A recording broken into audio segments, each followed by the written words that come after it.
So good morning again. We are back now, and I am always so happy to be with the brilliant Stephen G. Fullwood. I hate him because he the dude who kept getting back in line when God was giving out talents, and I was so lazy under the tree that I just got one talent. So, you're talking about a documentarian, an archivist, a writer. This dude has curated so many spots that just please look him up so you can see. But the thing that I love about his work is that he always brings both artistry and social justice. That is, he understands, as W.E.B. Du Bois said, that in the final analysis, all art is propaganda, and Brother Fullwood spends his life making sure that we expose art that makes our life better. So for his next presentation, I'm going to shut up, get out the way, and let him make it funky. Hey, how you doing, guys? First, let me say, Celie, why you steal my outfit? I was trying to wear that outfit, but I'm like, yo, I lazy to go get it, essentially. Welcome, everybody. It's a little after 12:30 here. I wanted to say, give you the announcement, the title of my piece, which is Sexuality All He Ever Needed? Context and Currency in Prince's Controversy. Archivist, writer, Negro, Stephen G. Fullwood. I wanted to answer the question straight up first, which is sexuality all that Prince ever needed? We know the answer. No, it wasn't. While it was a significant component of his work and in keeping his public image hot. But sex, like many other things he employed to build his Prince verse, yes, Prince verse, was a tool he definitely mastered with style and integrity. At this point in his career, to the lazy, unimaginative, Prince and his music was weird and illegible. Prince may have been born talented, but the man worked his ass off all his life. He lived in the studio, he rehearsed relentlessly, and toured like his life depended on it, and did shows. He evolved into the genius we all know and love today, and forever and ever, rather than becoming mainstream, as assessed correctly by Celie and other folks on Diamonds and Pearls yesterday. I saw Prince's outsider bringing people to his world, and not the opposite. In terms of how I see Controversy today, it's a pretty fertile album. With it, it serves as a tipping point for the sweat work of starting in his teens, moving Prince from underground alternative act to certified to white folks. I mean, I gotta say it, because facts. Prince always loomed large in Black communities, no matter what the media tried to tell us about that post-Purple Rain. It was the audience that stayed with him throughout his career, full stop. So, walk with me for a moment through some observations regarding the album, its context, currency, and enduring legacy. And as I walk, I'll be talking to you, I'll be talking to Prince, and sometimes simultaneously. Oh, I want to say this really quickly. I dedicate this talk to the most awesomest D'Angela Duff. Thank you for your sunny brilliance and for gathering us together in rarefied spaces like this. It's nutritious and hearty. And word on the street is that this is your favorite album, so here's to you. So the first word you're saying to us, Prince, was, I just can't believe all the things that people say. Well, that's sort of like saying, well, first of all, it's just hilarious, really. It's a faux pearl clutch moment that lets you in on the joke, offering admittance into his crazy ass mind. You clearly and unabashedly flirted with Controversy's contents on Dirty Mind and in earlier efforts.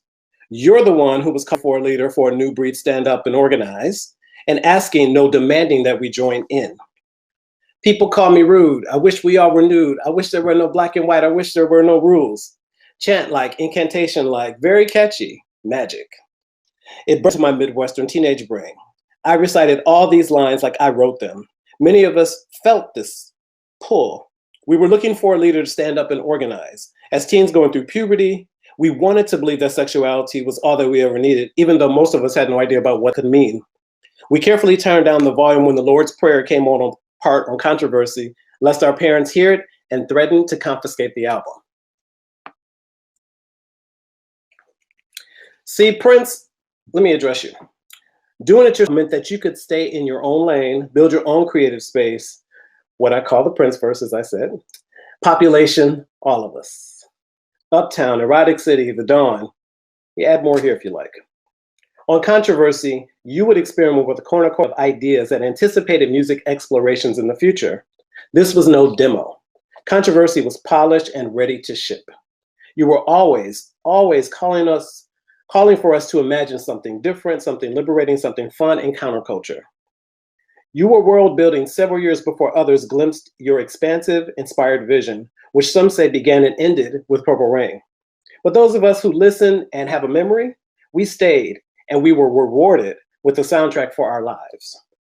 You were a punk, a trickster, an alchemist, magician, and so much more, depending on who was looking at you and why. 1981. It was the best and worst of times. MTV, Reaganomics, house music, the slow death of R&B bands.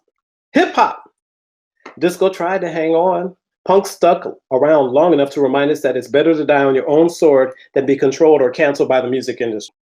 Public health crisis, HIV and AIDS, what was then called the gay man's disease. Crack, cocaine, money, money, money. The utter failure of the United States, by the way, I didn't order anything. The utter failure of the United States to reckon with its colonial, racist, sexist, homophobic, ageist, body-shaming, ableist, xenophobic past and present. And how many proxy wars were we involved in back then? More than a dozen by my count, probably even more. But I'm here to tell you, it was something else. A delightful decade of Prince music, an album every year. 1999, Purple Rain, Around the World in a Day, Parade, Sign of the Times, Love Sexy, the Batman soundtrack, and so much more tossed into the vault. Not to mention albums from the time, V6, Apollonia 6, The Family, Jill Jones, Maserati, Good Question, The 3 O'Clock, and so many songs covered by or written for other artists. B-sides that were often as good as the lead single. Movies, video, what Scholar and my dear friend Melee called the Prince Cinematic Universe. Again, those of us who stayed were fed. One-man bands like Prince were rare and a cash cow for record companies. Less people to pay. And so you were right on time.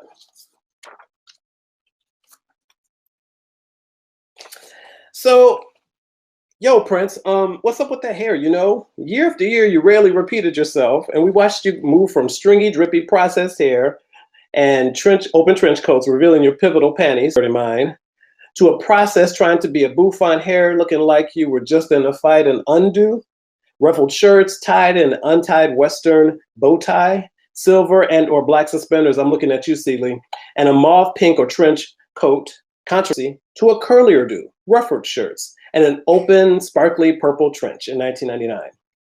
Those 3 years screamed past. You got us used to expecting a different look every single album, in some ways anticipating. I read your controversy outfit as minister in your own church. Doors open anytime with a turntable and a cassette player. And we were eager, if sometimes confused congregants, miscreants depending on who was judging, we were there to hear the gospel. Dearly beloved, we were gathered there to more than just get through this thing called life. We needed to be set free. Born in the body, social bondage, and hordes of bad ideas, we needed some controversy to stun us out of the stupor that this is the way to be in the world, and we knew that wasn't. You see, passivity isn't power or innocence. You asked us to choose. Yes, we belong to you, but you know, Reverend Prince, what was the sermon today? We hear now, like, what? What can you tell us about the world as seen through your holy sonic book? Are we there yet? Are we there yet? Are we there yet? What chapter and verse shall we turn to today? Let's see. The Book of Controversy declares what we think, know, believe, be willing to understand, that taking a stand meant that we had to stay open to each other and to transformative ideas. The Book of Sexuality posits that freedom is about the body, what you can and cannot do with it, and how it's the most vulnerable part of ourselves, and we need to show. The Book of Do Me Baby is a voyeur's moment, listening, encouraging us to pull at our clothes and maybe have the nerve to narrate our own sexual acts. The Book of Private Joy entreats us listeners to feel desired, value, and reminded, apparently, that we belong to Prince, as I mentioned. Not sure if that's a good idea or not. The Book of Ronnie Talk to Russia wants us to understand that one simple act can blow us all away. So, let's try to communicate, okay? The Book of Let's Work is a grind, is a grind, is a grind, is a grind, is a grind. Life and love and sex is a grind, but it's danceable. The Book of Any Christian teaches us something. I don't know. Maybe one of y'all could tell me. Put it in the chat. We could chat later. And lastly, the Book of Jack You Up teaches us to be reciprocal in our sexual selves. I get you, you get me.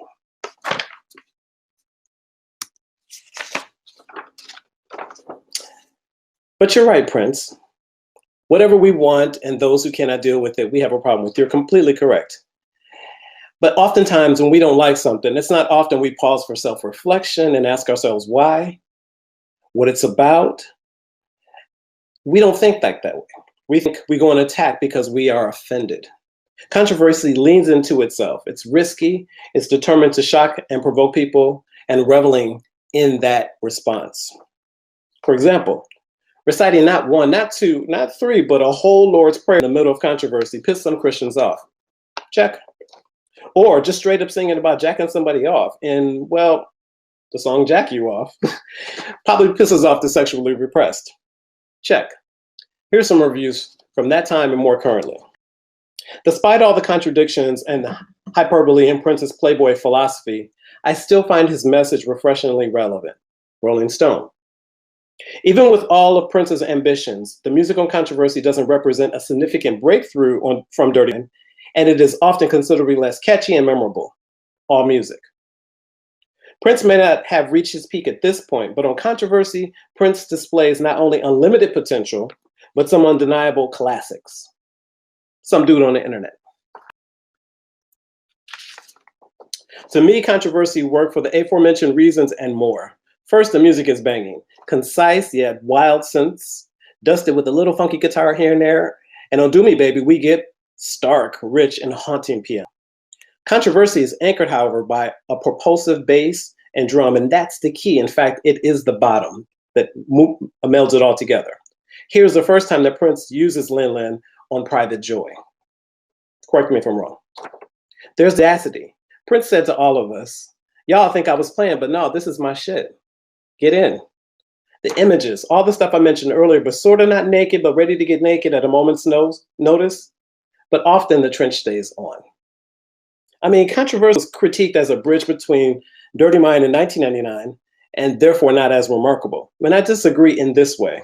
I think it was a bridge, but it broadened the territory for Prince to create, making it possible for future soundscapes. Music historian and hilarious genius Harold Pride told me that Controversy predated electronic music primarily through its tension and repetition. I'm very much in agreement. With his fourth album, Prince connects to the musician, to the image, to the songwriter, to the producer, to the future icon, free to go most anywhere, anytime. That said, Controversy is the promise of Dirty Mind and a harbinger of the amazing things ahead. Yearly, from a singular talent who was willing to risk it all, signed, sealed, delivered, and it's ours.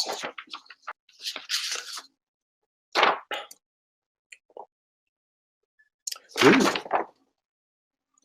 Ooh. Oh, sorry about that.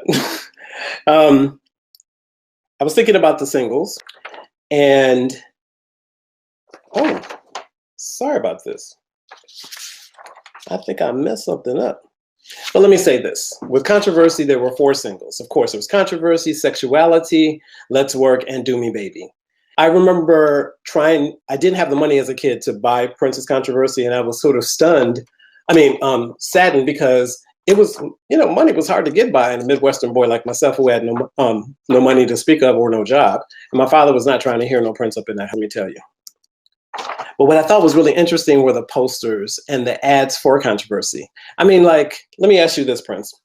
Whose idea was to put a white Catholic girl in a room, in a classroom with the cross and the flag and holding your album?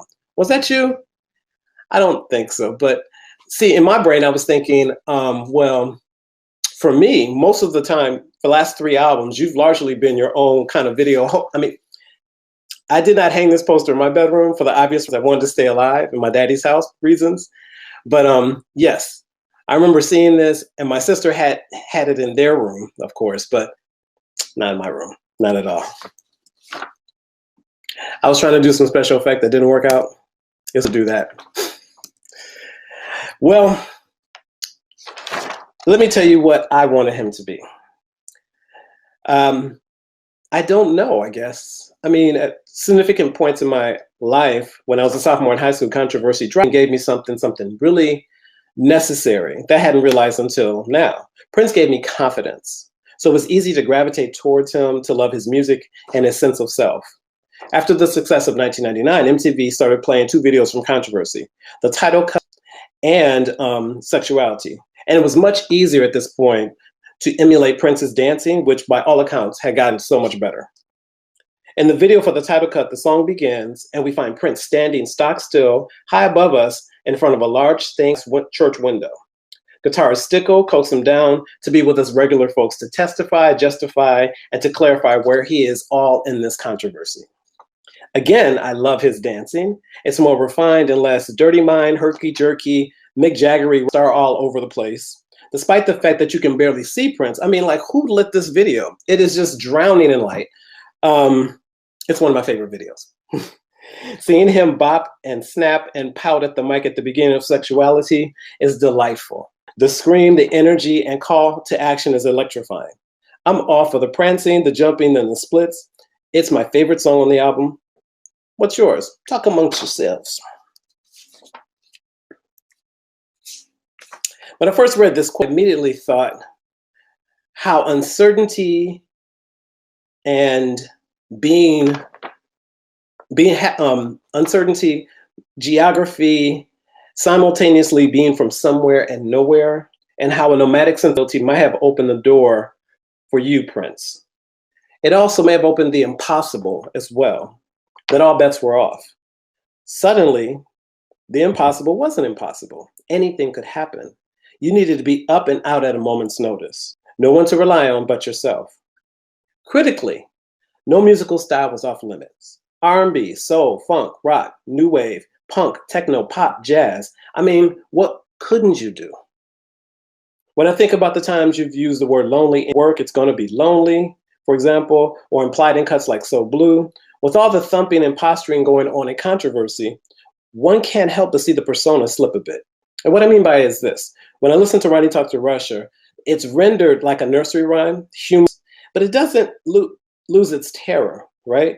It's the least fun sing-along song I've ever heard. You revisit this anxiety on 1999, specifically Lady Cab Driver with the sumptuous Jill Jones, because at the very least, you can exercise the impending doom through sex, or by dancing your life away on 1999. So I've been thinking a lot about genealogies, and one day I was sitting on the train in Harlem, going to Harlem rather, and I was thinking about the songs, thinking about Prince's songs that remind me of other songs. And so for Controversy, we have the song that opens up to the album of the same name. We have songs like For You, Dirty Mind, 1999, Sign of the Times. Sexuality and Jack Off are usually centering sex. Horny Toad, Horny Pony, Scarlet Pussy, It, Sex, Fill You Up. Do Me Baby.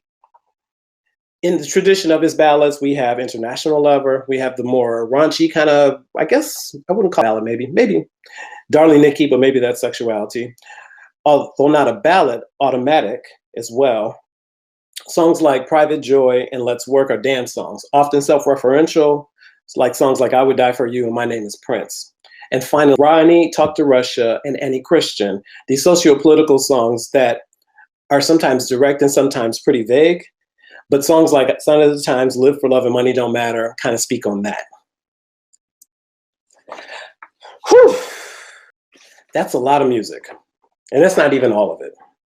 If Dirty Mind reinforced Prince's determination to succeed, Controversy certainly drew a line in the sand. Are you in or are you out?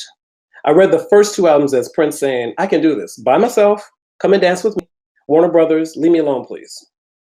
But it's hard, at least to me, to encapsulate any Prince album. I'm always in a state of wondering when it comes to his music. I think it requires a careful ear and an introspective soul, time traveling and dimension hopping. It requires one to dig through the archives of memory and nostalgia. It requires self-awareness and imagination. Prince's work deserves the same sensibility in which he created it. Controversy distilled his influences and auditioned new ones. His music business career inspired and influenced not only fellow baby boomers, but the X's, the millennials, the Z's, and I suspect every single generation after that. Controversy for me casts a look and a sound lingers. 8 songs that tell us more about ourselves sometimes than it does Prince, who was truly a transcendent soul whose legacy leaves us breathless. Let's breathe. Thank you very much. And feel free to ask me any questions. And I hope I hit my mark in terms of the time. And just thank you for coming to this wonderful symposium. Oh, good. You did more than hit your mark. You jumped up and down on it. You made us bow down and bow down, man. The chat was wide open. We all want to thank you for bringing the theme of Prince as preacher poet. We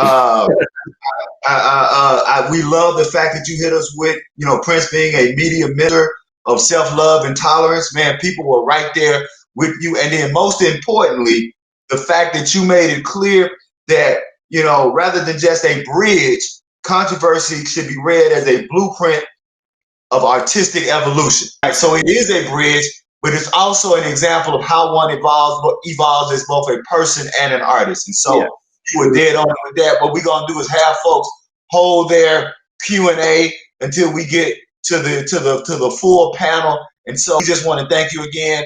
And I'm gonna set up and let us move to the next panel. So thank you as always for bringing the funk, brother. My pleasure. Thank you.